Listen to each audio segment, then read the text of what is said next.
हर हर महादेव। देव के देव महादेव के चरणों में सत सत प्रणाम। माँ जगदम्बे माँ गौरा के चरणों में सत सत प्रणाम। धरती बैठल धरती माता के चरणों में सत सत प्रणाम। सभी गुरु भैया गुरु बहिना के चरणों में सत सत प्रणाम। आप लोग के बीच में आज एक शिव चर्चा कथा कह रहे हैं। कथा मेरा कैसा लगा कमेंट में ज़रूर बताइएगा। और कैसे भगवान अपने भक्त के लिए खाना बनाते हैं और कैसे उनका मदद करते हैं, ये कथा के माध्यम से आप लोग को सुना रहे हैं। मेरा कथा पूरा सुनिएगा और चैनल पर पहली बार तो सब्सक्राइब कर दीजिएगा। अब बेल आइकन को दबा दीजिएगा कि कोई भी वीडियो डालेंगे तो सबसे पहले नोटिफिकेशन आपको मिल जाए। और कथा सुन के लाइक ज़रूर कर दीजिएगा, क्योंकि आपके लाइक से हम लोग को बहुत मोटिवेट मिलता है और हिम्मत मिलता है कि और भी इससे अच्छा कथा आप लोग से कह पाएँ। कथा को पूरा सुनने का कोशिश करिएगा। एक गांव में बुढ़िया रहती थी। उस बुढ़िया के दो बेटे थे। एक बेटा था पैसा वाला था, एक बेटा था जो पैसा वाला नहीं था। बुढ़िया अपने जिसके पास पैसा नहीं था उसी के पास रहती थी। एक बेटा और बहू कहीं दूर रहते थे, वो बहुत पैसा वाले थे तो वो कहीं दूर रहते थे, वो माँ बाप के पास नहीं रहते थे। और छोटा बेटा जो था अपने माँ बाप को रखा था साथ में। उस माँ बाप थे और वो उसकी बीवी थी, एक बेटी थी। छोटा बेटा को तो अपने माँ बाप को रखा था अपने परिवार का, अगर बहुत कम कमाता था और परिवार को कैसे भी मुश्किल से चलता था। और वो था भगवान भोले बाबा का पुजारी। कुछ भी करता था भगवान भोले बाबा का पूजा बिना किए कुछ नहीं करता था। कहीं भी जाता था पर मंदिर में एक बार भगवान के दर्शन किए बिना कहीं नहीं जाता था। उसका वही काम था। उसके घर में बीवी भी बीमार थी, उसकी माँ भी बीमार थी और पिताजी भी उसके बीमार थे, बहुत बीमार थे। घर का काम के साथ साथ बाहर का भी काम करता था, क्योंकि बाहर काम कर नहीं करेगा तो घर में खाना नहीं मिलेगा। तो उसका काम वही था कि मतलब रोड का सफाई करता था। अब इससे जो पैसा मिल जाता उसी से घर का खर्च चलता था। बाहर से थका हारा आता था, घर में कोई खाना बनाना पड़ता था, इसलिए कि बीवी भी उसकी बीमार थी। माँ बाप तो बीमार थे ही, बीवी भी उसकी बहुत बीमार थी। इतनी बीमार थी कि वो चल नहीं पा रहा था। पर उससे कोई शिकायत नहीं था। वो बोलता था जो करेंगे महादेव सही ही करेंगे और जो कर रहे हैं वो भी सही ही करें। महादेव से कभी भी शिकायत नहीं करता था, क्योंकि माँ बोलता था कि महादेव के कारण ही हम आज चल पा रहे हैं या महादेव के कारण ही हम खा पा रहे हैं। कभी भी कोई शिकायत नहीं। पर गांव वालों को, उसको तो शिकायत कुछ नहीं था, पर गांव वालों को तो शिकायत था। उसको बोलता था कैसा है, कहीं काम ढूंढने भी दूर भी नहीं जाता है, घर में सियान बेटी भी है, इसकी माँ बुजुर्ग है, बीमार है, पिताजी भी है और बीवी भी बीमार है, फिर भी इसको बड़ा भगवान पर भरोसा रखा। भगवान कुछ सब कुछ करने लगे तो लोग काम धंधा छोड़ के बैठ के खाली भगवान का ही पूजा नहीं करे। 24 घंटा भगवान का नाम लिया रहता है, रोड पर झाड़ू मारता है, 2-4 रुपये जो मिलता है उसी से इसका घर चलता है। अब बड़ा भाई पैसा वाला था, वो थोड़ा सा भी इज्जत नहीं करता था, पर उसको कोई शिकायत नहीं था। वो भाई भाभी का भी बहुत इज्जत करता था, क्योंकि बोलता था कि जो भी होता है महादेव की मर्जी से ही वो होता है। सभी लोग गांव वाले लोग समझाते थे कि तुम बाहर जाओ, तुम्हारी बेटी घर देखेगी, बाहर जाओगे तो 2 रुपया कमाओगे तो घर अच्छा से रहेगा। तुम यहाँ पर तुमको 2-4 रुपया मिलता है, इससे क्या होता है, परिवार तुम्हारा बड़ा है। बोलता था कि जो करेंगे महादेव करेंगे। ये कह के बात को वो टाल देता था। वो ज़्यादा नहीं किसी के बात को ध्यान ही नहीं देता था। कोई गाली दे या कुछ भी करे तो कोई बात नहीं, जब मेरे महादेव को कोई नहीं छोड़ता है तो हम तो इंसान है, कोई बात ही नहीं है। महादेव मेरे अच्छे करते हैं तो बोलते हैं मेरा कर्म है, अगर अच्छा नहीं होता तो बोलते हैं कि महादेव का पूजा करके क्या फ़ायदा कि मेरे साथ दुखी है। लोग यही कह के टाल देते हैं। अगर पूजा कर रहे हैं उस चीज़ में अगर दुखी कोई हो या कोई चीज़ तकलीफ़ आ जाए तो लोग बोलते हैं फ़ायदा क्या है पूजा करके, कि तुम्हारे भाग में तकलीफ़ ही है, पूजा करने से कुछ नहीं होता है। अगर दिन बदल जाए तो तुम्हारा कर्म है, पूजा करने से कुछ नहीं हुआ है, ये तो मेरा कर्म में था इसीलिए हो गया। यार समझ में नहीं आता है कि अगर बढ़ जाए तो मेरा कर्म है और बिगड़ जाए तो भगवान का। समझ में नहीं आता है कि ऐसा लोग क्यों कहते हैं। अरे जो भी हो अपने कर्म का ही है, भगवान के देन से ही आप चलते हैं। अगर 2 वक्त का खाना भी खा रहे हैं तो उन्हीं का मर्जी से, अगर उनका मर्जी ना हो तो वो भी खाना छीना जाए, सामने आके भी छीना जाता है खाना। वो भी वैसा ही खुश था। इसी बीच में उसका भैया भाभी कार्ड लेकर आए। वो गया था काम पर तो कार्ड लेकर आए अपनी देवरानी को देते हुए बोले आ जाना। ऐसे तो हम लोग को तुमको बुलाने का मेरा मर्जी था नहीं, क्योंकि तुम लोग क्या आओगे, तुम लोग को पहनने का तो कपड़ा ढंग का नहीं है, खाने का है नहीं, पर इसी चक्कर में आए कि इसी एक दिन कम से कम तुम लोग का राशन तो बच जाएगा। इसी यही सोच कर हम लोग तुमको कार्ड देने के लिए आए। आ जाना। ऐसे मेरा मन है नहीं बुलाने का। ऐसे ही सामने ही बेइज्जती उसकी जेठानी कर रही थी, तब तो देवरानी तो कुछ नहीं बोली, पर सास बोली कि तुम्हारा यह एहसान है कि तुम हम लोग को कार्ड देने आई, हम लोग को नहीं आना है, अपना कार्ड वापस लेके जाओ। मेरी पोती का शादी है, हम आशीर्वाद देंगे कि जहाँ रहे बने फूले, पर हम लोग को नहीं आना है। बहुत आई हो तुम हम लोग का बेइज्जती करने के लिए, कार्ड देने तुम नहीं आई हो, हम लोग की इज्जत उछालने के लिए आई हो। सास बोली।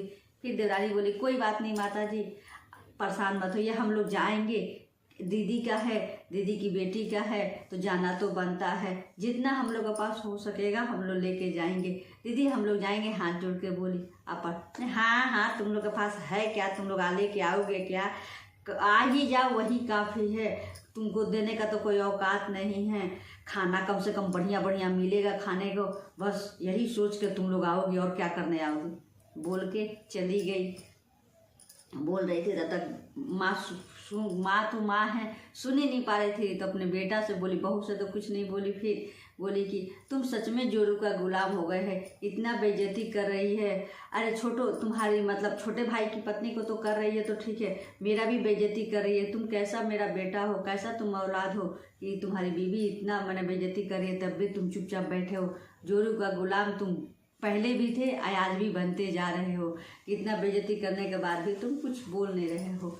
कुछ बोला नहीं, वो लोग चले गए। लो बोला ही नहीं, वो चला गया। वो आया, उसका बेटा छोटा बेटा आया, पर माँ तो बोली कि नहीं जाएंगे, इतना बेइज्जती के होने के बाद में हम लोग नहीं जाएंगे।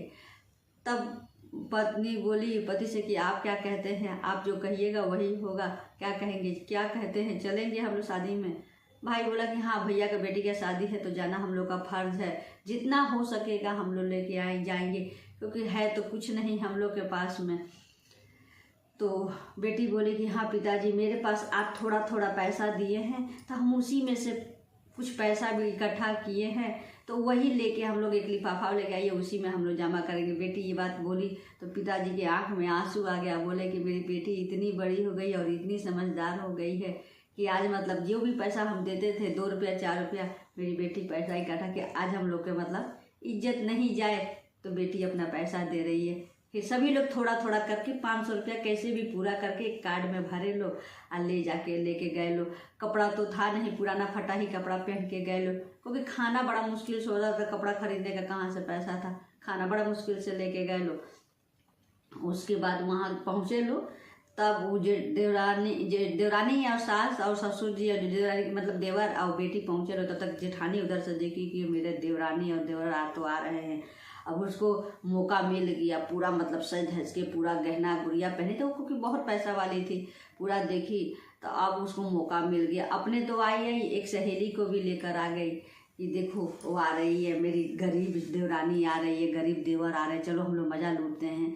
अपने आई, उसके बाद में वो लोग को लेकर आई, जो साथ में थी दोनों मिल के, हाँ कैसा कपड़ा पहन कर आया है, लो फटा पुराना है, ये भी नहीं शर्म आया कि हाँ पैसे वाले के घर जा रहे हैं तो थोड़ा ढंग के अपने पास किसी से मांग के ही पहन के तुम लोग आ जाती।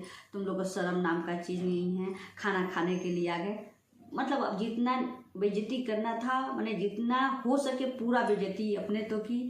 फिर उसकी बोली जो साथ में थी, जेठानी के साथ में उसकी फ्रेंड आई थी, तो बोली हाँ तुम लोग तो खाने तो आ गए, इनकी तो बेटी के पैसा है तो शादी, तुम अपने बेटी की शादी तुम कब करोगे। तो वो बोली, बूढ़ी बोली, उसकी सास बोली कि हम करेंगे, जब होगा तो कर लेंगे हम लोग, तुमको इतना चिंता करने का नहीं, बेटी तो तुम्हारी भी बड़ी हो गई है तो करने का तो हो गया। हाँ पैसा होगा तब ना शादी करोगे, खाने का तो लाला पड़ा हुआ था, तुम लोग शादी कहाँ से करोगे। बेटी बोली कि आप आंटी आपको चिंता करने की ज़रूरत है, जब होगा मेरा शादी तो हो ही जाएगा, आपको चिंता करने का ज़रूरत नहीं है, आप जो काम कर रहे हैं वही काम करिए। कह के वो लोग खाना खाया भी नहीं, इतना बेइज्जती होने के बाद खाना खाने का किसका मन करेगा। कार्ड अपने भाई को 500 रुपया का दिया और वहाँ से वो लोग वहीं से रिटर्न होके आ गए लोग, क्योंकि जेठानी को खाना खिलाना नहीं था, बेइज्जती करने के लिए वो कार्ड दी थी बुलाने के लिए। इसीलिए मेरा कहना है कि जहाँ अगर पैसा थोड़ा ज़्यादा है ना, वहाँ अपना कदम को पीछे ही खींच लेना बढ़िया है। बेइज्जती अगर 100 आदमी के बीच में बेइज्जती से अच्छा है कि हम ना ही जाएं। यही आदमी बोलेगा कि हाँ नहीं आए, बाकी बेइज्जती से तो अच्छा ही है कि हम ना जाएं। 100 आदमी का वहाँ पर शर्मिंदगी से अच्छा है कि हम ना ही जाए। मेरा ये मानना है। आप सभी का कैसा ये तो कमेंट में आप लोग बताइएगा। तो वो नीचे आ गए तो वहीं घर अभी यहाँ आई तो पत्नी अपने पति से बोली और माँ भी बुढ़िया जो थी अपने बेटा से बोली कि बात तो सही है, शादी करने का समय तो हो ही गया है कहीं से, पर क्या करें हम लोग, इतना पैसा नहीं है कि हम लोग शादी भी कर पाएँ। समझ में नहीं आ रहा है कि हम लोग क्या करें। तो बेटा बोला आप लोग इतना परेशान क्यों हैं, महादेव है ना, हम लोग महादेव ही करेंगे, जो भी करेंगे महादेव ही करेंगे, आप लोग क्यों परेशान हो रहे हैं। बेटी है तो कभी ना कभी तो हो ही जाएगा, वो अपने भाग से आई है। पिताजी बोल के उसके आज चले गए काम पर, बोले कि तुम लोग परेशान मत हो गए। तब शाम हुआ, तब तक वो एक एक लड़का था वो बारात में देखा था अपने जो जिसके घर में गया था शादी में, अपने बड़े भाई के घर में शादी में गया था। वहाँ पर एक लड़का वो लड़की को देख के पसंद किया था, तो वो अपने माँ बाप को भेजा था, मतलब उसके घर में, लड़की के घर में कि जाके मतलब हमको जब भी करना है उसी लड़की से शादी करना है। तो शाम हुआ तो माँ बाप उसके आए, अब बोले कि मुझे आपकी लड़की बहुत पसंद है, मुझे लड़की से शादी करना है। तो वो लोग तो बहुत खुश हुआ, पर वो लोग बोला हाथ जोड़ के कि हम लोग शादी करेंगे, बाकी इतना हम सक्षम नहीं है कि हम बेटी के शादी में कुछ दे पाए, दान दहेज मुश्किल से किसी को खिला पाएंगे, इतना हम लोग के पास है, पर हम लोग ज़्यादा कुछ नहीं दे पाएंगे। अगर दान दहेज का बात हो तो हम लोग शादी नहीं कर पाएंगे। तो वो लोग बोला कि नहीं, हम लोग को दान दहेज कुछ नहीं है, मेरे लड़का को आपकी लड़की बहुत पसंद आ गई है, वो बोला है कि जब करेंगे तो इसे सारे, हम भगवान का दिया हुआ मेरे पास सब कुछ है, हमको कुछ नहीं चाहिए, आपकी लड़की ही चाहिए, आपका लड़की का रहन व्यवहार बहुत अच्छा लगा, संस्कार बहुत अच्छा है, तो मुझे यही चाहिए और कुछ नहीं चाहिए। जीवन में तो पैसा आता है जाता है। माँ बाप बहुत खुश हो गए लोग कि चलो मेरी बेटी का ऐसा घर संसार मिला, शादी फिक्स भी हो गया। दिन देखते देखते देखते देखते 3 महीना बीत गया, कैसे बीत गया पता भी नहीं चला, शादी नज़दीक आ गया। अब ये लोग अपने में परेशान हो गए कि हम लोग खाने के लिए तो बोल दिए थे, पर सच में हम लोग के पास आज वैसा पैसा नहीं है कि हम लोग किसी बारात को खिला पाएँ। कोई हम लोग के दरवाजे पर आए, कैसे हम लोग का बेटी का शादी होगा, कैसे मान सम्मान रहेगा, अगर 10 आदमी आ जाए तो कैसे खिला पाएंगे। पति पत्नी ऐसा ही अपने में आपस में बात कर रहे थे, परेशान थे। पति पत्नी को समझा दिया तुम परेशान मत, हम हैं ना, तुमको परेशान होने का क्या ज़रूरत है, कि देखेंगे भगवान सब करेंगे। अब पत्नी को समझा के सुला दिया, अपने जाके मंदिर में जाके बैठ गए। आदमी कहता है ना कि आदमी तो बहुत मजबूत ऊपर वाला बना के भेजा, औरत टूट जाती है फिर समझ जाती है, पर आदमी किससे जाके कहे, हम तो पति से कह देते हैं, पति किससे जाके कहे। वो पत्नी को समझा दिया और अपने जाके महादेव के मंदिर में बहुत रोने लगा। महादेव कल मेरी बेटी का शादी है, मुझे समझ में नहीं आ रहा कि क्या करें, पर आप हैं तो मुझे चिंता नहीं है कि मेरा कुछ बिगड़ेगा, क्योंकि मुझे पता है कि आप मेरे साथ में हैं।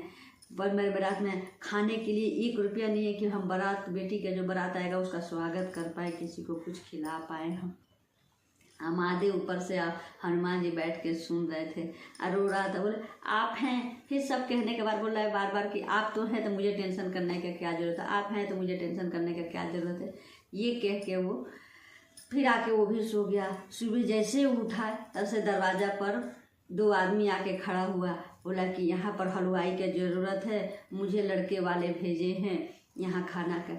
ये लोग बोले हाँ, ये लोग बहुत खुश हो गए कि लड़के वाले भेजे हैं। अब वो कोई और नहीं, महादेव और हनुमान जी थे, मदद करने के लिए अपने भक्त को आए थे, खाना बनाने वाले।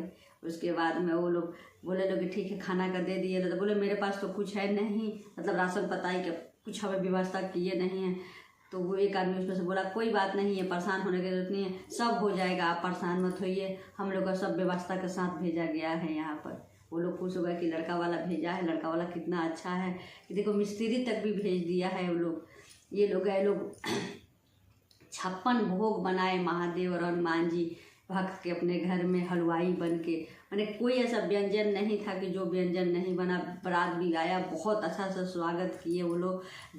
जेठानी जो आई वो जल के भू हो गई कि जिसके पास 1 रुपया नहीं था वो इतने अच्छे से खाना खिला रहा है, इतनी अच्छे से बारात का मैंने स्वागत का तैयारी किया है, कितने अच्छे घर में बेटी का शादी। वो तो ये देखने के लिए आई थी कि इसका बेइज्जती होगा, पर वो जब देखी वहाँ पर घर आके तो उसका जल के भू हो गई। ना उसके अंदर खाना जा रहा था, ना कुछ नहीं जा पा रहा था। बस वो देख देख के यही मन में सोच रही थी कि कहाँ से लोग कैसे कर लिया, लोग करते करते सोच के उसका तो वही हाल है कि सोच ही रही थी। तब तक शादी भी हो गया। जब विदाई हो गया, बेटी को विदाई किए, तब लड़के के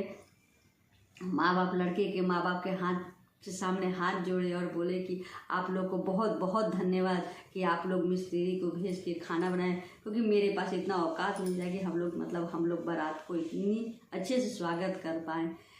तब लड़के के माँ बाप बोले हमने तो कुछ नहीं भेजा, हम सोचे कि आप लोग तो हम लोग से झूठ बोले थे कि मेरे पास कुछ नहीं है। आप लोग का स्वागत देख के तो लगा कि ऐसे राजा महाराजा भी नहीं करते हैं, जितना अच्छा से आप लोग बारात का स्वागत किए हैं।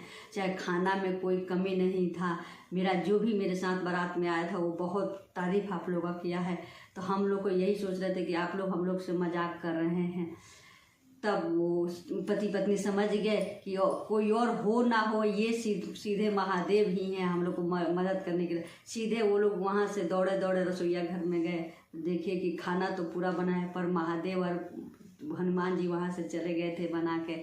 तब पति पत्नी महादेव को प्रणाम किए और बोले कि आप लोगों लाख लाख धन्यवाद। सच में आप भक्त अगर मन से पुकारे तो आप लोग हर जगह हाजिर हैं। आज आप लोग के वजह से, महादेव आपके वजह से आज मेरा इज्जत रह गया और मेरी बेटी का धूमधाम से शादी हो गया। तो आपका हाथ अगर जिसके सर पर हो उसका काम अधूरा नहीं हो सकता। हम कल रात तक टेंशन में थे कि मेरा बेटी का कैसे शादी होगा, कैसे क्या करेंगे, पर आप आए, मेरा सब टेंशन को दूर किए, इतना अच्छा से किए। तो ये आप ही थे। तब महादेव और हनुमान जी फिर दर्शन दिए। बोले कि तुम इतना टेंशन में, जब तुम हम पे काम छोड़ दिए हो कि महादेव ही करेंगे, तो फिर तुम इतना टेंशन ही क्यों ले रहे थे। जब हम हैं, जब तुम सारा टेंशन अब मेरे पर छोड़ दिए थे, तब टेंशन करना तुम्हारा बनता ही नहीं है। कोई भी टेंशन हो, अगर भक्त को टेंशन हो तो हम कैसे शांति से रह। और तुम्हारा यही था कि जो भी करेंगे महादेव करेंगे, तो ठीक है तो हम करेंगे। तो फिर तुम टेंशन ही क्यों ले रहे थे, चिंता ही क्यों कर रहे थे। तब माँ पार्वती और हनुमान जी और भोले बाबा दर्शन देके और उसको पति पत्नी को, पूरे परिवार को आशीर्वाद दिए और बोले कि तुम आज से सुखी जीवन बिताओगे, तुम अच्छा से, तुम मेरे पर भरोसा रखो। ये तक यहाँ तक तुम्हारा परीक्षा था, परीक्षा में तुम पास हो गए। अब आज के बाद से तुम्हारा जीवन कल से नया सूर्य के साथ, नया सूर्य, तुम्हारा भी सूर्य तेज होगा। कल से तुम्हारा भी दिन अब पलटेगा। महादेव करके हनुमान जी अब माँ पार्वती वहाँ से चले गए। दूसरे दिन उठा तो देखा सच में उसका अच्छा नौकरी कहीं से आ गया कॉल, अच्छा नौकरी लग गया गार्ड का, अच्छा सैलरी के साथ शहर में चला गया। पति और माँ और ससुर यहाँ पर रहने लगे लोग। उसका अच्छा सा सब लोग जीवन, बेटी का भी शादी अच्छा से कर लिया लोग। तो यही होता है कि अगर महादेव पर भरोसा रखे हैं तो महादेव पे ही छोड़ दीजिए। दुख हो तो घबराइए मत, और सुख हो तो गुमान मत करिए, क्योंकि भगवान उसी को पैसा देते हैं देखने के लिए कि पैसा आया तो आपके मन में मेरा है, वास है कि नहीं, मेरे में हृदय में आप रखे हैं कि नहीं। परीक्षा पैसा क्या है, आज है, आज आपके पास है तो कल मेरे पास है। तो पैसा पर गुमान मत करिए। बस गुमान करना है तो महादेव पर करिए, मेरे भोले बाबा पर करिए कि हम, मेरा साथ है महादेव का, तो मेरा कोई क्या करेगा। तो बस हर हर महादेव। मेरी कथा कैसी लगी कमेंट में ज़रूर बताइएगा। अगर कथा समझ में नहीं आए तो और अच्छे से कथा को कह पाए ये कमेंट में ज़रूर बताइएगा। अगर कोई कमी हो तो ये भी कमेंट में बताइएगा, तो और अच्छे से सुधारने का कोशिश करेंगे। कहानी के साथ साथ समझाने का भी कोशिश करते हैं। इसलिए हर हर महादेव।